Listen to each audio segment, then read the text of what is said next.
Outsource कर्मचारियों को जिस प्रकार से निकाला गया, खासतौर से आउटसोर्स कर्मचारियों को जिस प्रकार से निकाला गया, खासतौर से कोविड के दौरान जिनने काम किया है, के बारे में सहानुभूतिपूर्वक विचार करना चाहिए। वो चौड़ा मैदान में अभी तक वे खुली हवा में पिछले 4 दिनों से धरने पर हैं और स्वाभाविक रूप से ये परिस्थिति तब होती है जब सरकार की ओर से उनकी बात को सुना ना जाए, 6 महीने से उनकी सैलरी ना मिले।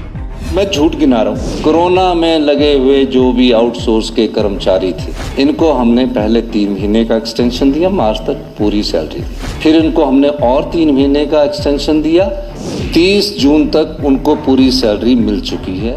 के साथ परिवार नहीं मिल रहा था, लोग अपनी जान गंवा रहे थे और पूरे दुनिया में करोड़ों लोग अपनी जान गंवा रहे थे और इस देश के अंदर लाखों लोगों ने जान गंवाई। उस समय जो कोविड के अंदर नर्सों ने और पैरामेडिकल स्टाफ ने काम किया, आज अगर उनकी नौकरी खतरे में है तो हम सबको इकट्ठे मिलकर उनके लिए सोचना चाहिए। कोविड वॉरियर्स को अधर में किसने छोड़ा?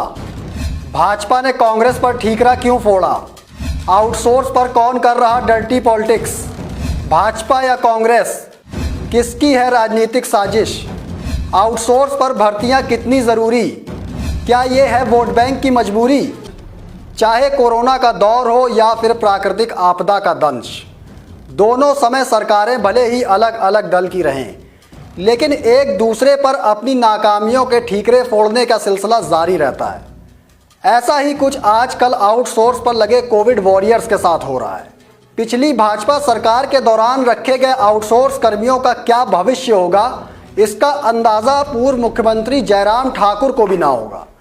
लेकिन इनके भविष्य के साथ उस वक्त खिलवाड़ होना शुरू होता है जब इन्हें आउटसोर्स पर रख तो लिया जाता है, लेकिन इनको ना तो कोई बात साफ की जाती है, ना ही कोई सरकारी कागजात मिलता है और ना ही आगे नियमित करने या पॉलिसी बनाने का आश्वासन दिया जाता है। बाद में जब कॉन्ट्रैक्ट खत्म होता है तो ये लोग सड़क पर आने को मजबूर हो जाते हैं।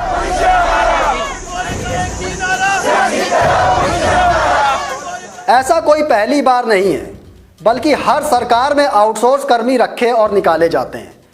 निकाला जाना कहना गलत शब्द होगा, क्योंकि आउटसोर्स का कुछ समय के लिए कॉन्ट्रैक्ट होता है और ये एक बार फिर कॉन्ट्रैक्ट खत्म होने के बाद आधिकारिक तौर पर इनकी सेवाएं खत्म हो जाती हैं।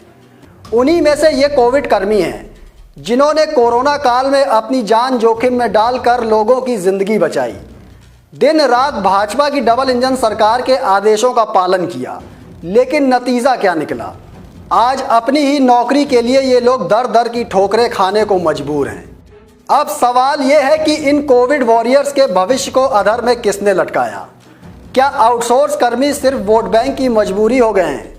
सवाल यह भी है कि आज भले ही सरकार दूसरी हो, क्या पिछली सरकार का इनके प्रति कोई दायित्व नहीं बनता था? एक बड़ा सवाल और है, वो ये है कि क्या भाजपा शासन काल में भी पिछली सरकारों के रखे गए आउटसोर्स कर्मियों की नौकरी इसी तरह आगे बढ़ाई जाती थी, जिस तरह आज सुक्खू सरकार ने 3-3 महीने का एक्सटेंशन इन्हें दिया? अगर ऐसा होता तो आउटसोर्स कर्मी हर बार निकाले नहीं जाते।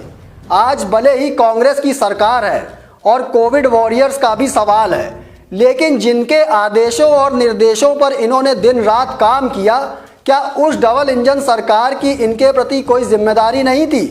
क्या पूर्व मुख्यमंत्री जयराम ठाकुर इनके लिए कोई पॉलिसी का प्रावधान नहीं कर सकते थे? हमने इस मुद्दे पर पूरी सच्चाई जानने के लिए कोविड आउटसोर्स कर्मी निशिता वर्मा से खास बातचीत की। आपको उस इंटरव्यू के कुछ अंश दिखाते हैं। कोविड काल के दौरान अपनी जान दांव पर लगाकर लोगों को, प्रदेश के लोगों को अपनी सेवाएं देने वाले जो कोविड आउटसोर्स कर्मी थे, उनकी नौकरी इस समय खतरे में है। ये बात हम सभी जानते हैं। काफ़ी समय से उनका संघर्ष चल रहा है और काफ़ी समय से जो है इस पर विस्तृत चर्चाएं हो रही हैं और जो कोविड कर्मी हैं वो अलग अलग संस्थानों में, अलग अलग जगहों पर जाकर प्रदर्शन कर रहे हैं, लोगों से मांग कर रहे हैं कि उनकी कहीं सुनवाई हो, उनकी जो समस्या है उसे सुना जाए और उसका कुछ समाधान किया जाए।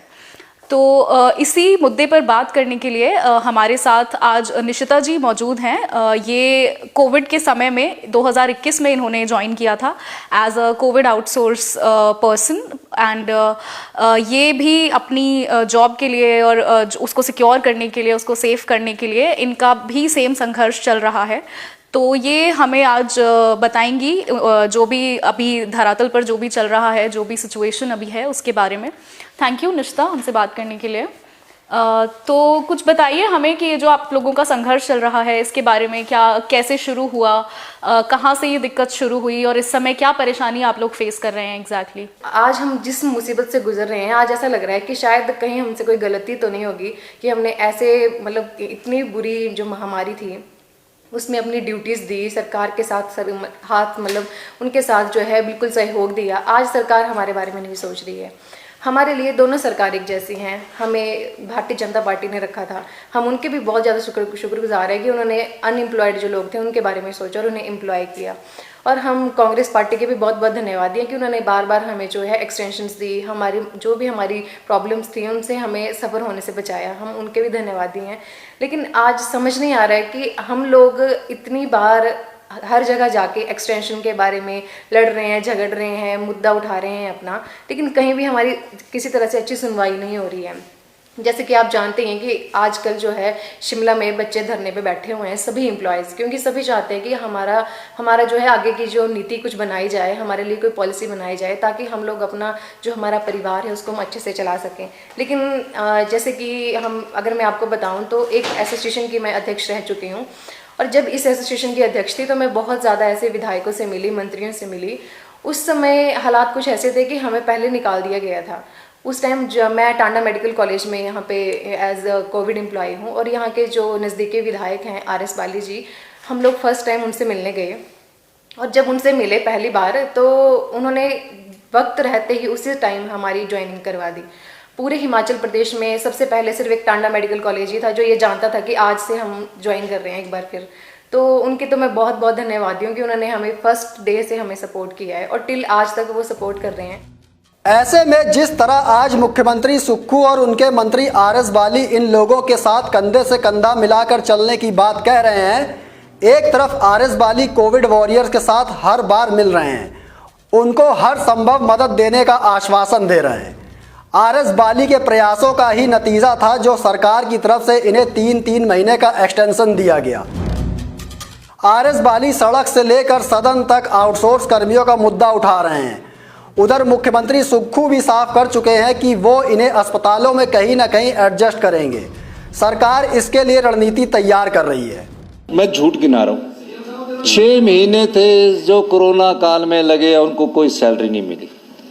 ये विपक्ष के नेताजी ने झूठ बोला। गलतियां आपने की है, भुगत हम रहे हैं, समाधान हम निकाल रहे हैं, सब कुछ समाधान हम निकाल रहे हैं और चीख ले रहे हैं।